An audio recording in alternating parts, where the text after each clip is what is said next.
Jean chapitre 6. Après cela, Jésus s'en alla de l'autre côté de la mer de Galilée, de Tibériade. Une grande foule le suivait parce qu'elle voyait les miracles qu'il opérait sur les malades. Jésus monta sur la montagne et là, il s'assit avec ses disciples. Or, la Pâque était proche, la fête des Juifs. Ayant levé les yeux et voyant qu'une grande foule venait à lui, Jésus dit à Philippe, « Où achèterons-nous des pains pour que ces gens aient à manger ?»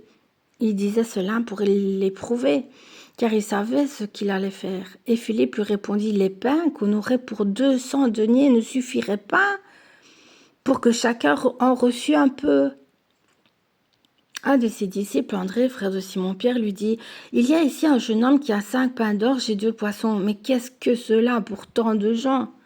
Et Jésus dit, « Faites-le asseoir. » Et il y avait dans ce lieu beaucoup d'herbes. Ils s'assirent donc au nombre de 5000 hommes. Et Jésus prit les pains, rendit grâce et les distribua aux disciples et les disciples à ceux qui étaient assis.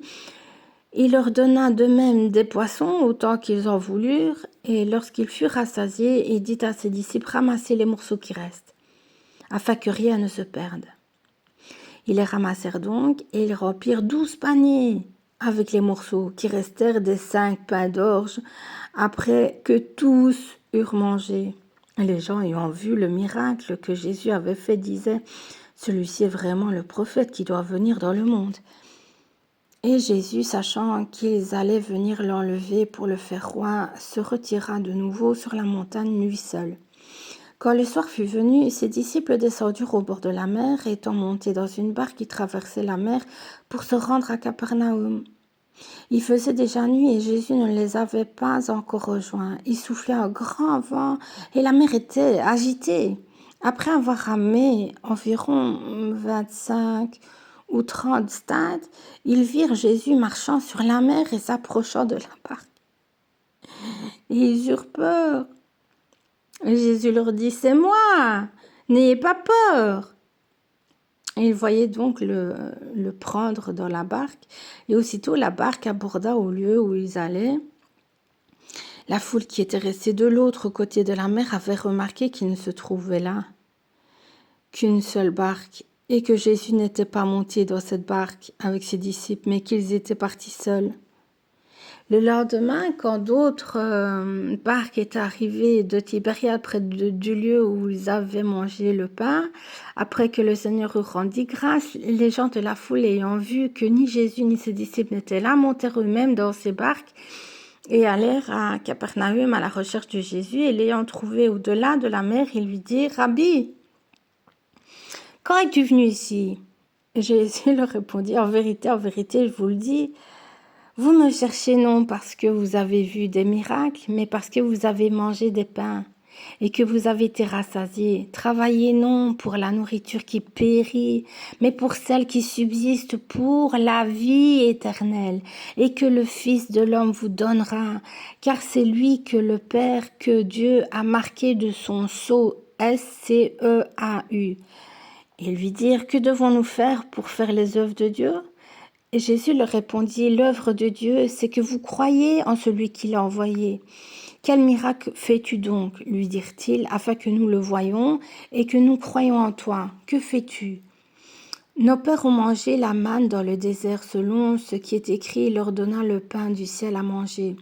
Et Jésus leur dit, en vérité, je vous le dis, Moïse ne vous a pas donné le pain du ciel, mais mon Père vous donne le vrai pain du ciel, car le pain de Dieu, c'est celui qui descend du ciel et qui donne la vie au monde. » Ils lui dirent, « Seigneur, donne-nous toujours ce pain. » Jésus leur dit, « Je suis le pain de vie. Celui qui vient à moi n'aura jamais faim, et celui qui croit en moi n'aura jamais soif. Mais je vous l'ai dit, et vous m'avez vu, et vous ne croyez point. Tout ce que le Père me donne viendra à moi, et je ne mettrai pas dehors celui qui vient à moi. Car je suis descendu du ciel pour faire non ma volonté, mais la volonté de celui qui m'a envoyé. Or, la volonté du Père qui m'a envoyé, c'est que je ne perde rien de tout ce qu'il m'a donné, mais que je le ressuscite au dernier jour.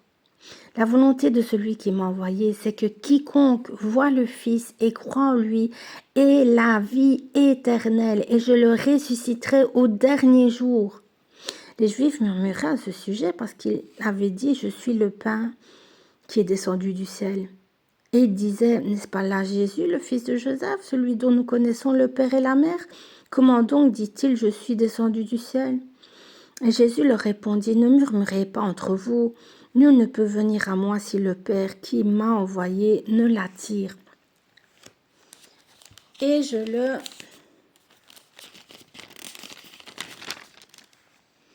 ressusciterai au dernier jour. Il est écrit dans les prophètes, ils seront tous enseignés de Dieu, ainsi quiconque a entendu le Père et a reçu son enseignement vient à moi. Ce n'est pas que personne n'ait vu le Père, sinon celui qui vient de Dieu, celui-là a vu le Père. En vérité, je vous le dis, celui qui croit en moi a la vie éternelle. Je suis le pain de vie. Vos pères ont mangé la manne dans le désert et ils sont morts. C'est ici le pain qui descend du ciel, afin que celui qui en mange ne meure point. Je suis le pain vivant qui est descendu du ciel. Si quelqu'un mange de ce pain, il vivra éternellement.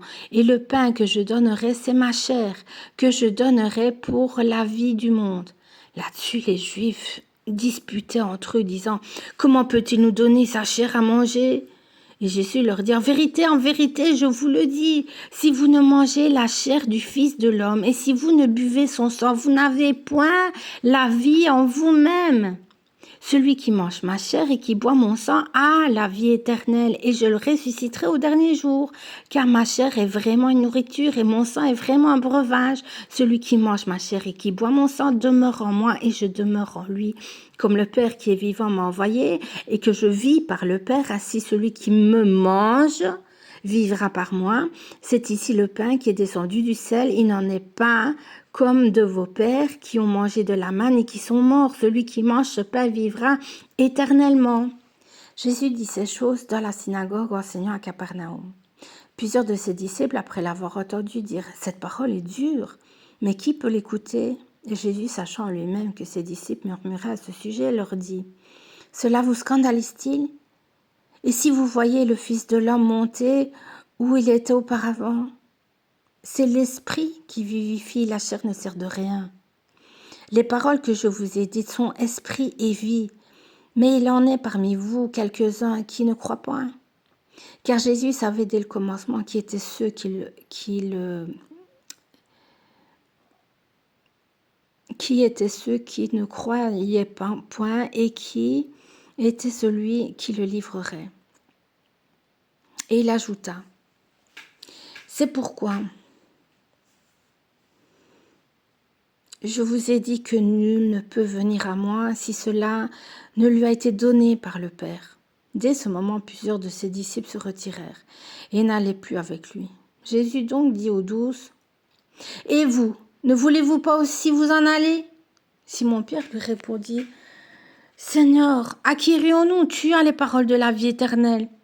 Et nous avons cru, nous avons connu que tu es le Christ, le Fils du Dieu vivant. » Jésus leur répondit, « N'est-ce pas moi qui vous ai choisi, vous les 12, et l'un de vous est un démon. » Il parlait de Judas Iscariote, fils de Simon, car c'était lui qui devait le livrer, lui, l'un des 12.